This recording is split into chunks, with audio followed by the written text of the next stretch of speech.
Yo les gens, ici Naomi des Tabliérons et aujourd'hui on va parler de La Belle et la Bête version 2017. Histoire éternelle que je vais vous spoiler. Si vous ne l'avez pas vu, je vous aurais prévenu, il vaut mieux repasser. Bon alors, déjà il faut dire que c'est pas forcément le film que j'attendais le plus cette année pour d'obscures raisons. Eh, le prochain live action de Disney ça va être La Belle et la Bête. Ah, et le rôle de Belle sera interprété par Emma Watson. Ah, ouais, et on va faire de Le Fou le premier personnage gay de l'histoire de Disney parce qu'il sera amoureux de Gaston. Ah, mais vous êtes sûr que vous allez réussir à traiter ce problème? Et le film sera réalisé par le mec qui a fait les derniers Twilight. Autant dire que je me suis pas précipitée dans les salles pour aller le voir, hein. Mais j'avoue que j'ai mal jugé et que le film était pas aussi mauvais que ce que je m'attendais. Enfin, pas mauvais, voilà, c'est un bon divertissement, mais après de là à dire que c'est un bon film, en fait c'est juste qu'il est complètement inutile dans l'univers cinématographique parce que tout ce qu'il fait, le dessin animé le faisait 1000 fois mieux. Bon, déjà ce film est qualifié de remake de la version de 91 de Disney et honnêtement je suis pas vraiment d'accord parce que pour moi un remake, c'est-à-dire qu'on refait le film quelque part, alors que là c'est vraiment le même film mais avec des vrais acteurs, c'est tout.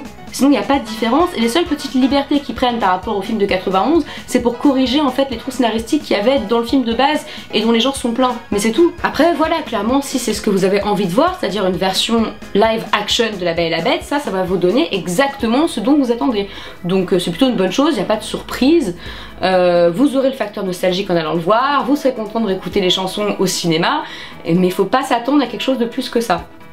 Donc de ce fait ce n'est pas un mauvais film vu que la version 91 est un très bon film, donc forcément au point de vue histoire, personnage, tout ça on peut pas vraiment avoir quelque chose de mauvais, mais c'est complètement inutile. Si on compare par exemple aux d'autres films live action de Disney, il y a eu donc Maléfique, Cendrillon, les 100 Dalmatiens un peu plus vieux, tous ils ont vraiment apporté quand même quelque chose. Bon, Maléfique c'était un point de vue complètement différent, Cendrillon c'était quand même une histoire assez modifiée et assez modernisée je trouve, et les 100 Dalmatiens c'est pareil, il y a quand même beaucoup de choses qui ont changé par rapport au dessin animé. Là, pas vraiment. Mais il y a des bonnes choses, il y a vraiment des bonnes choses. Par exemple, la plupart des numéros musicaux qu'il y avait dans le dessin animé de 91 sont très bien retranscrites avec le côté live action. La manière dont c'est tourné, la manière dont la caméra se bouge, les décors, les chorégraphies, tout ça, c'est très bien exécuté. Pour la plupart des numéros, pas pour tous. Je reviendrai après, mais il y en a quelques-uns qui sont un peu loupés à mon avis.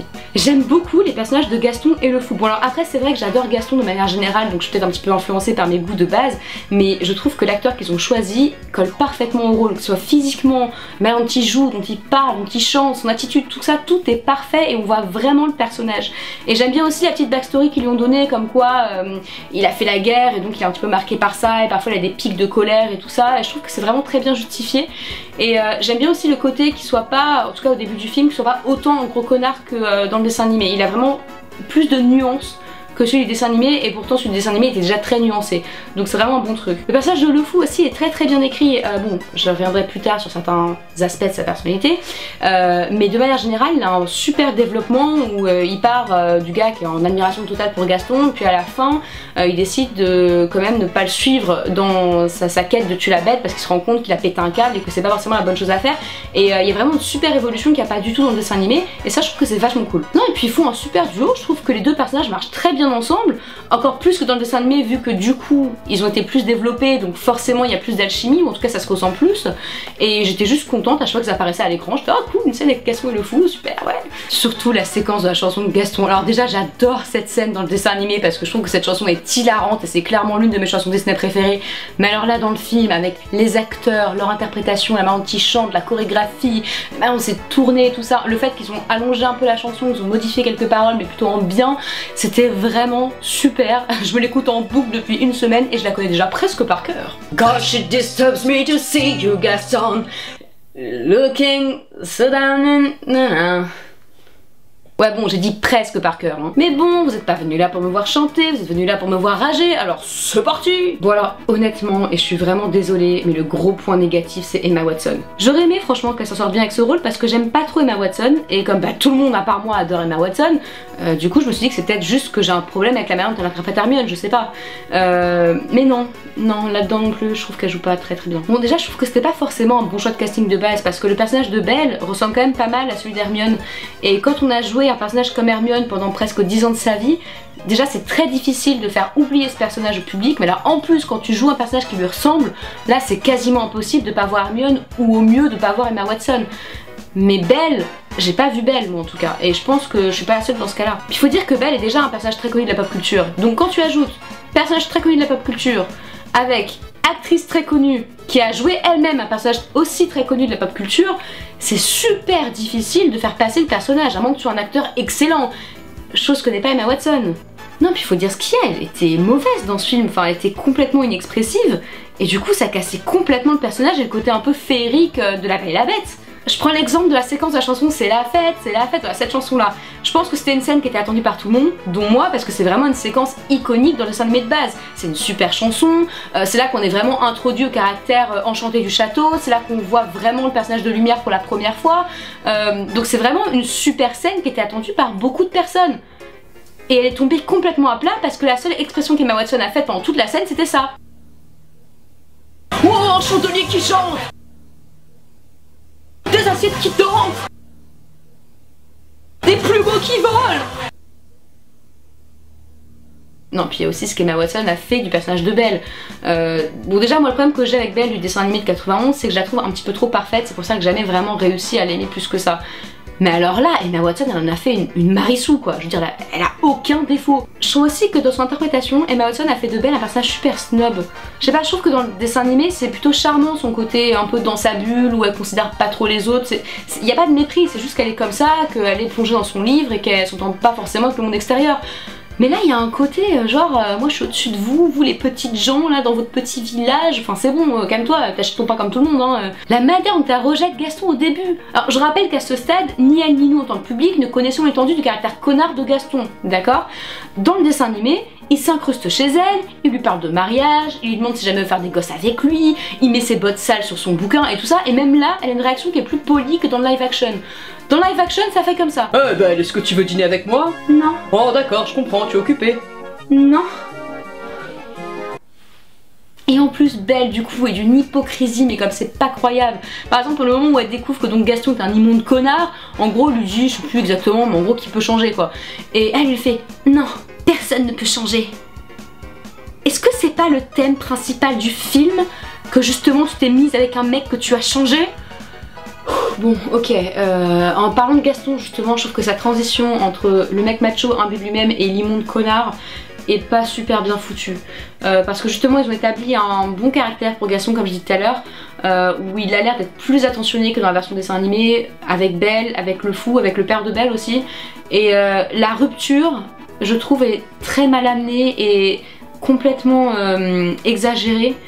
Et justifie ça par oui, il a des pics de colère et tout ça, mais je trouve que c'est pas forcément logique. Et en fait voilà, la manière dont ils ont introduit le personnage de Gaston, c'est pas logique qu'il fasse toutes ces actions là à la fin, je trouve, personnellement. Et puis même s'il va justifier ça par des pics de colère, je veux dire, ça c'est mal fait, parce que dans le film il nous montre que c'est des crises qu'il a à cause de la guerre qui l'a marqué.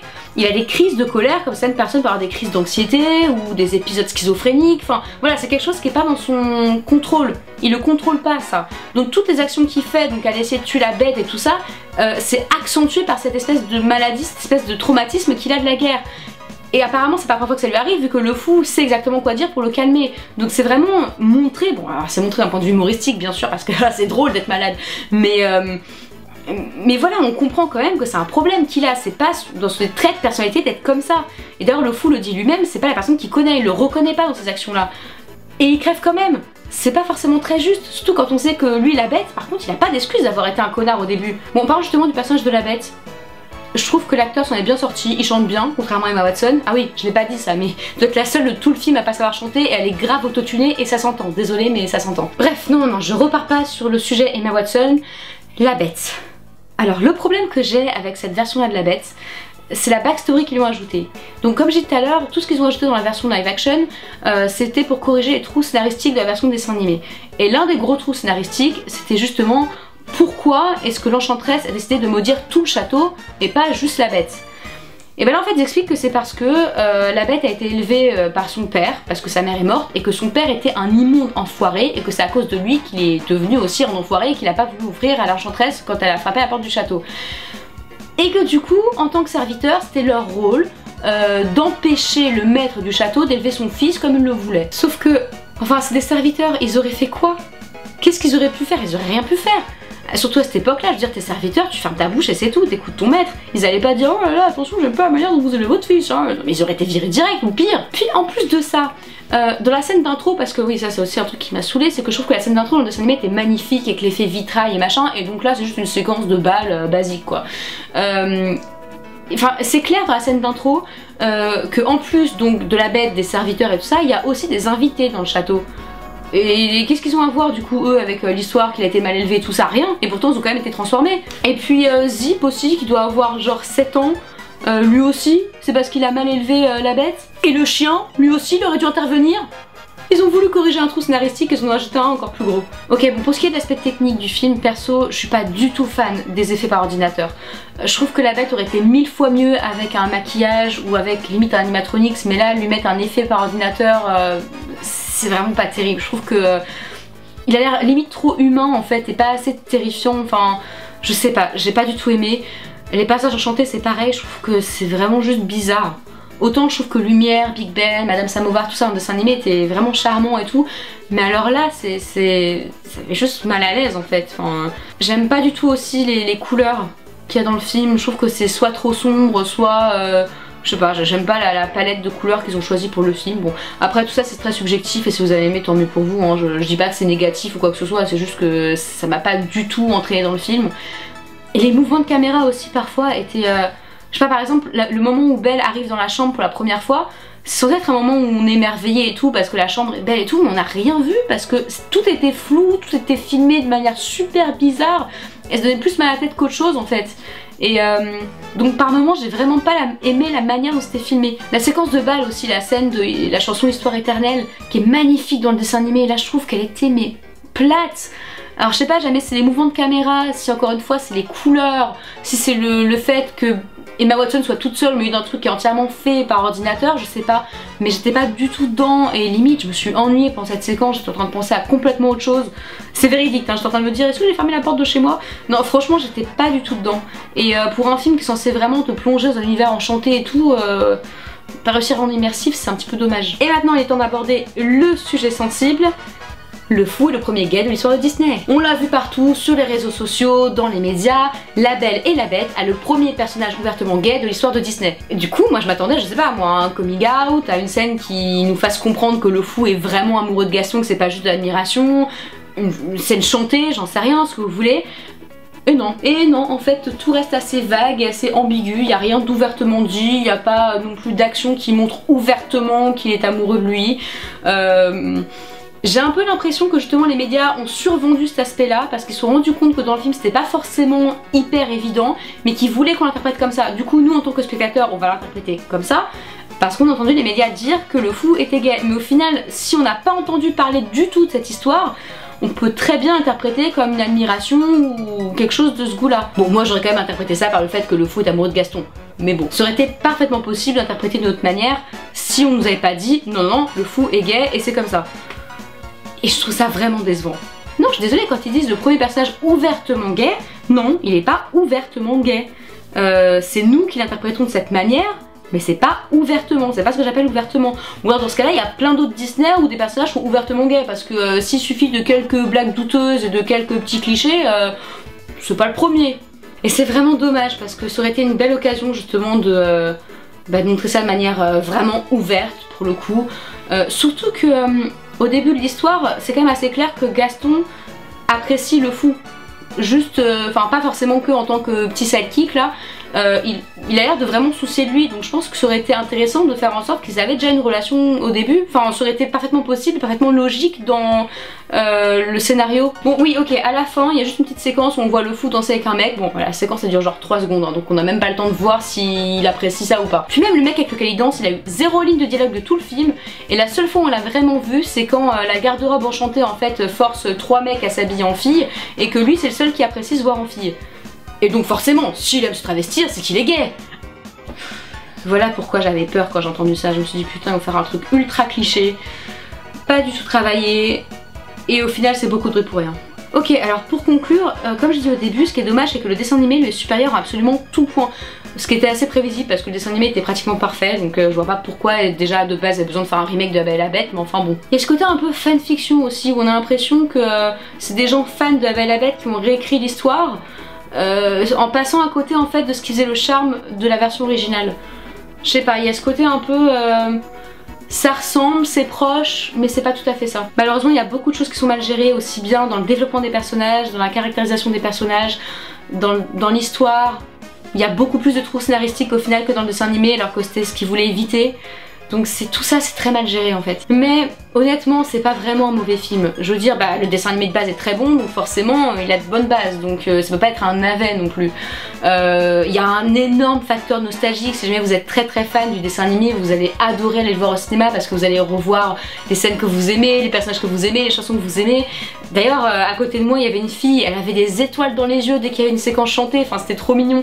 Donc si vous êtes fan de La Belle et la Bête, vous privez pas d'aller le voir. C'est juste que honnêtement, ça sera pas mieux que la version de dessin animé que vous aimez tant. Voilà, c'est tout pour moi aujourd'hui.